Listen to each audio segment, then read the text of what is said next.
வணக்கம் வணக்கம். Mutton biryani. So basmati rice mutton biryani Sunday பார்க்கலாம் வாங்க. ஃபர்ஸ்ட் மட்டன் வந்து நல்லா வாஷ் பண்ணி எடுத்து வச்சிருக்கேன். ஸோ இப்போ வந்து தயிர் வந்து சேர்த்துக்கிறேன். இது மேக்னேட் பண்ணிட்டு ஒரு 10 நிமிஷம் 10லேருந்து 20 நிமிஷம் மேக்னேட் பண்ணிட்டு வந்து பார்த்தீங்கன்னா அப்படியே நம்ம குக்கரில் வந்து ஒரு 3 விசில் வந்து வேகும். அதாவது மட்டன் வந்து பார்த்தீங்கன்னா சாஃப்டாக இருக்கான்னு பாருங்கள். ஹார்டாக இருந்தால் எக்ஸ்ட்ரா வந்து பார்த்தீங்கன்னா குக் பண்ணணும். ஸோ இப்போ இஞ்சி பூண்டு பேஸ்ட்டு ஒரு 1.25 ஸ்பூன் வந்து சேர்த்துக்கிறேன். சேர்த்துட்டு இந்த ஒரு மசாலா மட்டும் போதும். இந்த மசாலா நம்ம அரைச்சிருக்கிறோம் இல்லையா, ஸோ அந்த மசாலா வீடியோ பாருங்கள். பார்த்துட்டு நீங்களும் செஞ்சு பார்த்துட்டு மறக்காமல் வந்து கமெண்ட் பண்ணுங்கள். ஸோ நான் வந்து பார்த்தீங்கன்னா ஒரு 2 ஸ்பூனுக்கு வந்து மசாலா வந்து எடுத்திருக்கேன். இந்த மசாலா மட்டுமே போதும், வேறு எதுவும் ஆட் பண்ண வேண்டாம். மிளகாய் தூளெல்லாம் வந்து வெறும் மிளகாய் தூள் நம்ம ஆட் பண்ணுவோம் இல்லையா பிரியாணிக்கு, ஸோ அதை ஆட் பண்ண வேண்டாம். ஸோ இப்போ வந்து பார்த்தீங்கன்னா கொஞ்சமாக கல்லுப்பு வந்து ஆல்ரெடி சேர்த்துருக்கேன். ஸோ இப்போ வந்து பார்த்தீங்கன்னா லைட்டாக அந்த ஒரு மசாஜ் பண்ணி ஒரு 10லேருந்து 20 நிமிஷம் வரைக்கும் நல்லா மேக்னேட் பண்ணிவிட்டு ரெஸ்ட் எடுக்கட்டும். ஸோ அதுக்குள்ளே ரைஸ்லாம் நம்ம வந்து பார்த்திங்கன்னா இன்னும் அரிசி வந்து வாட்டரில் ஊற வைக்கலை. இதுக்கப்புறம் தான் நான் அரிசி வந்து ஊற வைப்பேன். ஒரு 20 நிமிஷம் மட்டும் தான் நான் அரிசி வந்து ஊற வைப்பேன்.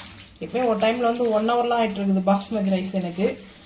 ஸோ இப்போ வந்து பார்த்திங்கன்னா இந்த மசாலாவோட நான் வந்து தனியாக வந்து பார்த்திங்கன்னா ஆட்டு கொழுப்பு வந்து எடுத்து வச்சுருக்கேன். ஸோ இந்த கொழுப்பு வந்து பார்த்திங்கன்னா கொஞ்சம் வந்து ஆட்டு வந்து அந்த லிவர் இருக்குது, ஸோ அந்த லிவருக்காக கொழுப்பு போகிறதுக்காக வச்சுருக்கேன். இப்போ இந்த கொழுப்பு வந்து கொஞ்சமாக சேர்த்துருக்கேன் மட்டன் பிரியாணிக்கு. இந்த கொழுப்பு வந்து பார்த்திங்கன்னா நம்ம இந்த மட்டன் குக் ஆகும்போது நல்ல ஒரு ஆயில் எப்படி இருக்குமோ சேம் அந்த மிதக்க ஒரு ஆயில் வந்து பார்த்திங்கன்னா கொழுப்போடைய ஆயில் தான். ஸோ இப்போது நல்லா இது வந்து 20 நிமிஷம் ஊறட்டும், பார்த்துக்கலாம். மட்டன் பிரியாணி வந்து செய்யறதுக்கு வந்து பார்த்திங்கன்னா நம்ம மட்டன் மேரினேட் பண்ணோம் இல்லையா, நான் 20 நிமிஷம் சொல்லிட்டு போயிட்டு கொஞ்ச நேரம் ரெஸ்ட் எடுத்துகிட்டு வந்துட்டேன். ½ நேரம் ஆகிடுச்சு. இப்போ வந்து பார்த்திங்கன்னா சேர்த்துக்கலாம். குக்கரில் வந்து சேர்த்துட்டு ஒரு கொஞ்சமாக தண்ணி வந்து ஆட் பண்ணிக்கலாம். ஒரு டம்ளர் அளவுக்கு தண்ணி ஆட் பண்ணிட்டோம்னா இந்த மசாலாவுக்கு வந்து கரெக்டாக இருக்கும். ஒரு 3 விசில் வந்து வரட்டும், பார்த்துக்கலாம்.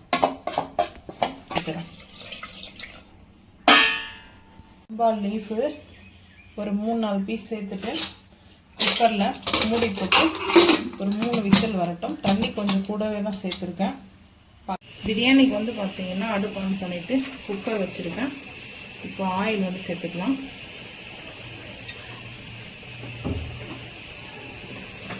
ஆயில் சேர்த்துட்டு ஆயில் ஹீட் ஆனதுக்கப்புறம் ஓன் கரம் மசாலா ஆட் பண்ணியாச்சு. ஆனியன் வந்து சேர்த்துக்கலாம். ஸ்லைஸ் பண்ணி வச்சுருக்கிற ஆனியன் வந்து வச்சுக்கலாம்.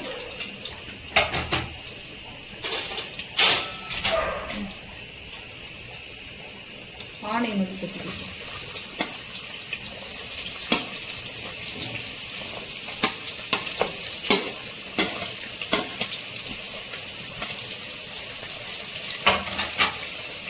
சேர்த்துட்டு நல்லா ஆயிலில் வந்து பார்த்தீங்கன்னா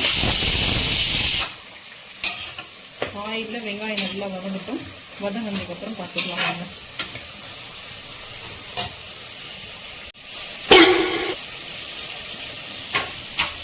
வெங்காயம் நல்லா வதங்கிடுச்சு. இப்போ பச்சை மிளகாய் வந்து சேர்த்துக்கலாம். பிரியாணிக்கு தேவையான பச்சை மிளகாவும் அப்புறம் லம்பா லீஃப் வந்து வச்சுருக்கேன். லம்பா லீஃபும் தக்காளி கட் பண்ணு சேர்த்தாச்சு. சேர்த்துட்டு கொஞ்சம் வதங்கள் கொடுத்துட்டு இப்போ இஞ்சி பூண்டு பேஸ்ட்டு சேர்த்துக்கலாம்.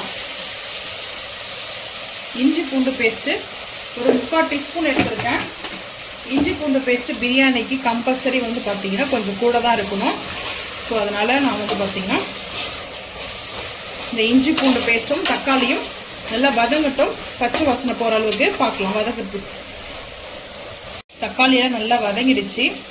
வதங்கும் போது வந்து பார்த்திங்கன்னா கொத்தமல்லியும் புதினாவும் 2 கைப்பிடி அளவுக்கு வந்து புதினாவும் கொத்தமல்லியும் சேர்த்துக்கலாம். புதினா வந்து பார்த்திங்கன்னா கொஞ்சம் கூட தான் எடுத்திருக்கேன். கொத்தமல்லி விட புதினா கூட தான் எடுத்திருக்கேன் நான். புதினா நல்ல ஃப்ளேவர் கொடுக்கும் பிரியாணிக்கு. ஸோ அதனால் சேர்த்தாச்சு. இப்போ ஐ ஃப்ளேம் பண்ணிவிட்டு கொஞ்சம் நல்லா வதக்கலாம்.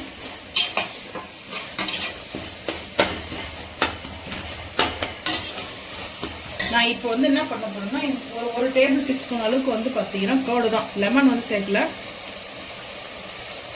கொஞ்சம் லிக்விடாக இருக்கிறதுனால நான் இதை போல் சேர்த்துக்கிறேன். லெமன் வந்து ஆட் பண்ணல. வேணும்னா லெமன் ஆட் பண்ணிக்கோங்க. நான் லெமன் இன்னைக்கு ஆட் பண்ண போகிறதில்ல. அதுக்கப்புறம் மட்டன் வந்து நல்லா குக் ஆகிடுச்சு. நான் இந்த மாதிரி பீசஸாக வந்து பார்த்தீங்கன்னா எடுத்து வச்சுருக்கேன். ஆட் பண்ணிக்கலாம்.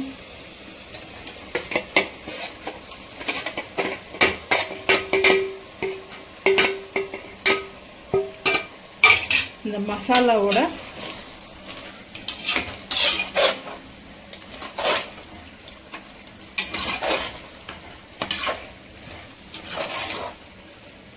கரெக்டாக இருக்குது நம்மளுக்கு அந்த மசாலா. காரம் வந்து பார்த்திங்கன்னா தண்ணியில் நம்ம சேர்த்ததுக்கப்புறம் தான் காரம் உப்புலாம் செக் பண்ணிக்கலாம். இப்போ வந்து பார்த்திங்கன்னா ரைஸை வந்து சேர்த்துக்கிறேன். ரைஸ் வந்து பார்த்திங்கன்னா பாஸ்மதி ரைஸ். நம்ம வந்து குக் பண்ணோம் இல்லையா, அந்த வாட்டரே வந்து சேர்த்துக்கலாம். அப்போ தான் டேஸ்ட்டு சூப்பராக இருக்கும். நான் வந்து 2.5 கப்பு வந்து சேர்க்கணும். இப்போ வந்து பார்த்திங்கன்னா 2 கப்பு இருக்குது. இன்னும் ஒரு 1/2 கப்புக்கு வந்து நார்மல் வாட்டர் வந்து ஆட் பண்ணிக்கலாம். 1/2 கப்புக்கு நார்மல் வாட்டர் சேர்த்தாச்சு. இப்போது எப்பவும் போல் நம்ம இந்த சென்டரில் தான் நான் வந்து மிக்ஸ் பண்ண போகிறேன். கீ ஆட் பண்ணிக்கலாம்.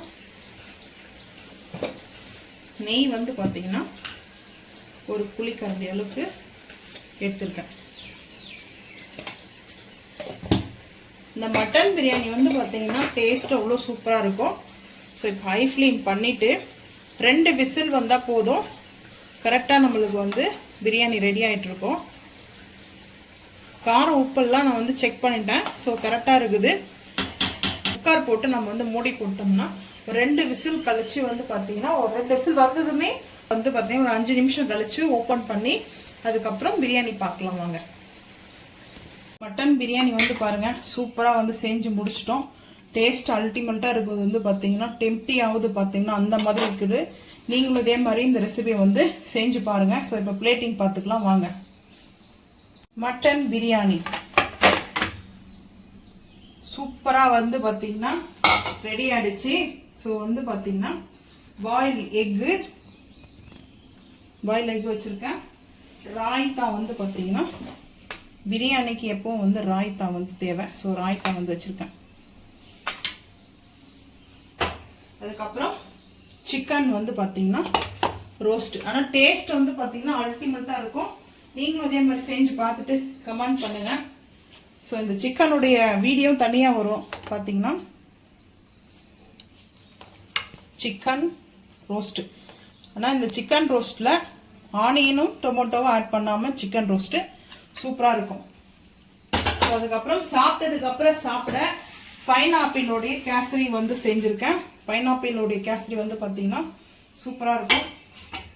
சுட சுட இருக்கிறதுனால பைனாப்பிளோடைய கேசரி ஸோ சூடாக இருக்குது. இன்னைக்கு எங்கள் வீட்டில் வந்து பார்த்தீங்கன்னா நான்வெஜ் விருந்து, சிக்கன், மட்டன், ஸோ எக்கு. உங்கள் வீட்டில் வெஜ்ஜா நான்வெஜ்ஜான்றதை மறக்காமல் வந்து கமெண்ட் பண்ணுங்கள். இந்த வீடியோலாம் தனித்தனியாக வந்து பார்த்தீங்கன்னா சிக்கன் தனியாக வரும், மட்டன் பிரியாணி தனியாக வரும். ஸோ பைனாப்பிள் கேசரி வீடியோ வந்து பார்த்தீங்கன்னா தனியாக வரும்ல ஷேர் பண்ணுறேன். நீங்களும் அதே மாதிரி செஞ்சு பார்த்துட்டு மறக்காமல் வந்து கமெண்ட் பண்ணுங்கள். இந்த வீடியோ பிடிச்சா லைக் பண்ணுங்கள், ஷேர் பண்ணுங்கள், சப்ஸ்கிரைப் பண்ணுங்கள், பெல் ஐக்கன் வந்து கிளிக் பண்ணுங்கள். மறக்காம சேனல் வந்து ஃபாலோ பண்ணுங்கள். அப்போ நம்ம போகிற வீடியோ உங்களுக்கு நோட்டிஃபிகேஷனாக வரும். தேங்க்யூ.